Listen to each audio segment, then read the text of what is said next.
السلام علیکم dear viewers, میں ہوں اشفاق چشتی۔ ابھی ہم ڈسکس کریں گے کولبرگ کا نظریہ اخلاقی نمو، Kohlberg's theory of moral development.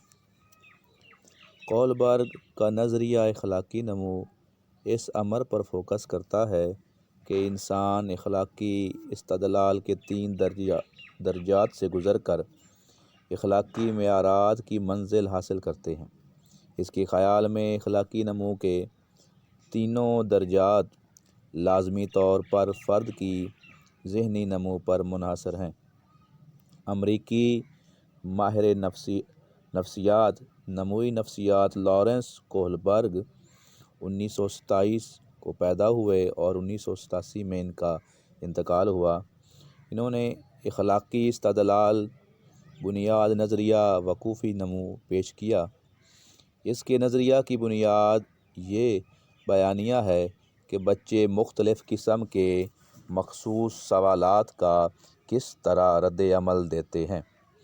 عمر کے ساتھ ان کا سوالات کے بارے میں رد عمل کس طرح تبدیل ہوتا ہے۔ کولبرگ کی ریسرچ نے پیاجے کے نظریات سے جنم لیا۔ اس کا نظریہ یہ ہے کہ بچے کی اخلاقی نمو لازمی طور پر ذہنی نمو سے منسلک ہے۔ اس کے نظریہ کا مرکزی تصور انصاف ہے۔ اخلاقی استدلال پر کی گئی ریسرچ میں اس نے مختلف عمر کے افراد کے سامنے مختلف قسم کی کہانیاں رکھیں۔ اس نے ان افراد سے پوچھا کہ ان کہانیوں میں آپ کے لیے کیا اہم ہے اور آپ ان کے بارے میں کیا احساس رکھتے ہیں۔ کولبرگ کے خیال میں اخلاقی نمو عام طور پر 3 درجات سے گزرتی ہے۔ ان میں سے ہر درجہ مزید ذیلی درجات میں تقسیم ہے۔ کولبرگ کے نظریہ اخلاقی نمو کے درجات یہ ہیں۔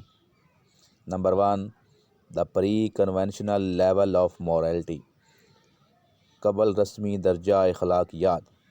کولبرگ کے نزدیک قبل رسمی درجہ اخلاقیات میں اخلاقی استدلال کی بنیاد بچے کے خیر و شر کے داخلی معیارات پر نہیں ہوتی۔ اس دور میں کسی اخلاقی عمل کے اچھا یا برا ہونے کا فیصلہ قابل مشاہدہ مادی نتائج کی بنیاد پر کیا جاتا ہے۔ قبل رسمی درجہ اخلاقیات پیدائش سے 6 سال کی عمر تک ہوتا ہے۔ یہ درجہ اخلاقی نمو ان 2 ذیلی درجات پر مشتمل ہے۔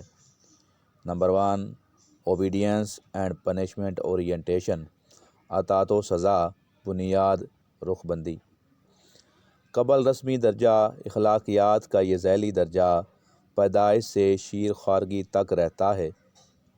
اس مرحلے میں بچے کے نزدیک غلط اخلاقی طرز عمل وہ ہے جس کے نتیجے میں سزا ملے۔ جس طرز عمل پر سزا نہ ملے وہ درست ہے۔ اس دور میں بچے کے فیصلوں کی بنیاد فوری نتائج پر ہوتی ہے۔ جس کام سے صلہ یا تحسین ملے وہ اچھا ہے اور جس کام پر سزا ملے وہ برا ہے۔ اگر بچہ کوئی شے توڑتا ہے تو اسے سزا ملتی ہے۔ اس طرح اسے معلوم ہوتا ہے کہ کچھ غلط ہو گیا ہے۔ Second number, self interest orientation, ذاتی مفاد بنیاد رخ بندی۔ قبل رسمی درجہ اخلاقیات کا دوسرا ذیلی مرحلہ شیر خارگی کے اختتام سے قبل سکول دور تک ہے۔ ذاتی مفاد بنیاد رخ بندی درجہ میں وہ اعمال درست ہیں جن سے ضروریات کی تکمیل ہو۔ ہر وہ شے خیر ہے جس کا صلہ ملے یا جو فائدہ دے۔ تم مجھے جھولے دو پھر میں تمہیں جھولے دوں گا۔ اس مرحلہ میں عام طور پر خیر کا یہی تصور ہوتا ہے۔ جو چیز فرد کے ذاتی مفاد میں ہوتی ہے وہی اس کے لیے خیر کا درجہ رکھتی ہے۔ اس دور میں بچہ سوچتا ہے کہ ہمیں دوسروں کی مدد کرنی چاہیے اگر دوسرے بھی بدلے میں ہماری مدد کریں گے۔ نیکسٹ نمبر ہے دا کنونشنل لیول آف مورالٹی، رسمی درجہ اخلاقیات۔ رسمی درجہ اخلاقیات 7 سے 11 سال کی عمر تک کا درجہ ہے۔ اس درجہ اخلاقی نمو میں اخلاقی استدلال کی بنیاد خاندان، مذہب اور معاشرتی اخلاقی روایات سے مطابقت پر ہوتی ہے۔ اس مرحلہ اخلاقی نمو میں بچہ مذہبی اور معاشرتی اخلاقی معیارات سے ہم آہنگی اختیار کر لیتا ہے۔ بچہ میں معاشرتی خیر و شر کے معاشرتی معیارات کے لیے داخلی تحریک پیدا ہوتی ہے۔ رسمی درجہ اخلاقیات ان دو ذیلی درجات پر مشتمل ہے۔ Number 1، conformity and interpersonal accord, تعمیل اور بین الشخصی معاہدہ بنیاد رخ بندی۔ تعمیل اور بین الشخصی معاہدہ بنیاد رخ بندی اخلاقی نمو کے مرحلہ میں بچہ کی رسمی تعلیم کا آغاز ہو جاتا ہے۔ اس مرحلہ میں اچھا عمل وہ ہے جو دوسروں کو اچھا لگے یا جس سے دوسروں کی مدد ہو سکے۔ اس مرحلہ میں بچہ عام طور پر اپنے والدین یا دیگر اتھارٹی کے حامل افراد سے تعریف اور قبولیت کی خواہش رکھتا ہے، اسی لیے وہ اچھے اعمال انجام دیتا ہے۔ اچھے انسان بن جاؤ تاکہ دوسرے آپ کو اچھا کہیں، اس دور کا یہ اہم بیانیہ ہے۔ اس دور میں بچہ وہی چاہتا ہے جو معاشرتی توقعات ہوتی ہیں۔ اس عمر میں اگر اخلاقی نمو کی سمت درست جانب ہو تو بچوں کو گڈ بوائے یا گڈ گرل جیسے القاب سننے کو ملتے ہیں۔ Number 2، authority and social order orientation, authority اور سماجی نظام بنیاد رخ بندی۔ رسمی درجہ اخلاقیات کے دوسرے ذیلی درجہ میں بچہ کے اخلاقی فیصلوں کی بنیاد سماجی نظام کے اخلاقی معیار پر ہوتی ہے۔ اس دور میں بچہ اپنی ابتدائی درجہ تعلیم کی تکمیل کے قریب ہوتا ہے۔ بچہ اپنے والدین اور اتھارٹی کے حامل دیگر افراد کا احترام کرتا ہے، وہ اپنی ذمہ داریاں بخوبی انجام دیتا ہے۔ کئی افراد اخلاقی نمو کے اس درجے سے آگے نمو نہیں پاتے۔ اس درجہ میں فرد کا فوکس اتھارٹی کے لیے احترام، سماجی نظام کے معیارات سے مطابقت اور اخلاقی اصولوں پر عمل پیرا ہونے پر ہوتا ہے۔ کوہلبرگ کے خیال میں اخلاقی نمو کے اس درجہ پر فرد کو اس قابل ہونا چاہیے کہ وہ اخلاقی استدلال کے ساتھ زندگی گزار سکے۔ اس مرحلہ میں فرد سے یہ توقع رکھی جاتی ہے کہ وہ قانون کا احترام اس لیے کرے کہ وہ یہ قانون ہے۔ Second number, third and last number, the post conventional level of morality, بعد از رسمی درجہ اخلاقیات۔ کوہلبرگ کا نظریہ اخلاقی نمو کا بعد از رسمی درجہ اخلاقیات 11 سال سے بلوغت تک یعنی اڈالسنس تک جاری رہتا ہے۔ اس کے خیال میں یہ فرد کے اخلاقی استدلال کا سب سے اعلیٰ درجہ ہے۔ اس مرحلہ کی اخلاقی نمو، اس عمر کا نمو سے مراد ڈیولپمنٹ ہے اور استدلال سے مراد غور و فکر ہے، سوچ و بچار کرنا، فیصلہ لینا۔ اس عمر کی اخلاقی نمو اس عمر کا تقاضا کرتی ہے کہ فرد میں سوچنے کی وہ صلاحیت موجود ہو جو پیاجے نے اپنے نظریہ ذہنی نمو یعنی مینٹل ڈیولپمنٹ کے رسمی عمل کاری مرحلہ کے لیے ضروری قرار دی ہے۔ اخلاقی نمو کا یہ مرحلہ عام طور پر متوسط طبقہ یعنی درمیانہ طبقہ اور اعلیٰ تعلیم یافتہ لوگوں کی زندگی میں آتا ہے۔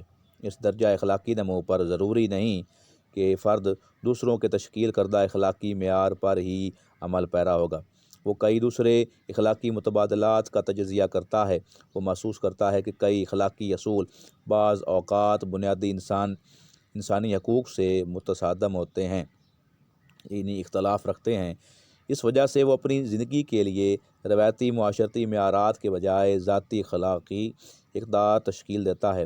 بعد از رسمی درجہ اخلاقیات ان دو ذیلی درجات پر مشتمل ہے۔ سوشل کنٹریکٹ اورینٹیشن، عمرانی معاہدہ رخ بندی۔ عمرانی معاہدہ رخ بندی اخلاقی نمو کا درجہ ٹین ایج پر مشتمل ہے۔ اس میں بچے یہ نظریہ قائم کرتے ہیں کہ قوانین فرد اور معاشرہ دونوں کے حقوق کی حفاظت کے لیے تشکیل دی جاتے ہیں۔ اگر قانون اپنا مقصد حاصل کرنے میں ناکام ہو جائے تو اسے تبدیل بھی کیا جا سکتا ہے۔ قوانین اجتماعی تحفظ اور مشترک مفاد سے جنم لیتے ہیں۔ کچھ قوانین بہت اہمیت کے حامل ہوتے ہیں، کسی صورت ان کی خلاف ورزی نہیں کی جا سکتی۔ کچھ غیر معمولی حالات میں قوانین میں لچک بھی پیدا کی جا سکتی ہے۔ قوانین عوام کی بہبود کے لیے، یعنی ان کی ڈیولپمنٹ کے لیے، ان کی گروتھ کے لیے تشکیل دیے جاتے ہیں، ان کی بہتری کے لیے۔ بدلتے ہوئے تقاضوں کے مطابق ان میں ترامیم بھی کی جا سکتی ہیں۔ اخلاقی نمو کے اس مرحلہ پر خیر وہ ہے جسے معاشرتی قبولیت حاصل ہو۔ Last one, universal principles orientation, آفاقی قوانین رخ بندی۔ آفاقی قوانین رخ بندی اخلاقی نمو کا درجہ بلوغت کے عرصے پر مشتمل ہے۔ اس مرحلہ میں بچے کے اخلاقی اصولوں کی بنیاد ان آفاقی قوانین پر ہوتی ہے جو باہمی مفاد کو یقینی بناتے ہیں۔ اس مرحلہ میں فرد ضمیر کی آواز سنتا ہے، قوانین اس کے ساتھ ہی داخلی تحریک کے زیر اثر تکریم ذات، انصاف اور باہمی تعاون جیسی عالمی اخلاقی اقدار کو اپنے کردار کا حصہ بناتا ہے۔ اگر کوئی قانون بنیادی حقوق سے متصادم ہے تو اس کی اطاعت کرنا غلط ہے۔ اگر کوئی قانون اعلیٰ اخلاقی معیارات سے بھی متصادم ہے تو اس کی اطاعت بھی لازم نہیں۔ اس مرحلہ اخلاقی نمو میں افراد ضمیر کو فالو کرتے ہیں۔ ان کے نزدیک ضمیر ہی سب سے اعلیٰ اخلاقی اتھارٹی ہوتا ہے۔ اخلاقی استدلال کے اس درجہ پر تمام لوگ نہیں پہنچ سکتے۔ تو ڈیئر فرینڈز، یہ تھا کولبر کا نظریہ اخلاقی نمو۔ نیکسٹ ویڈیو تک اجازت دیجیے۔ اللہ حافظ۔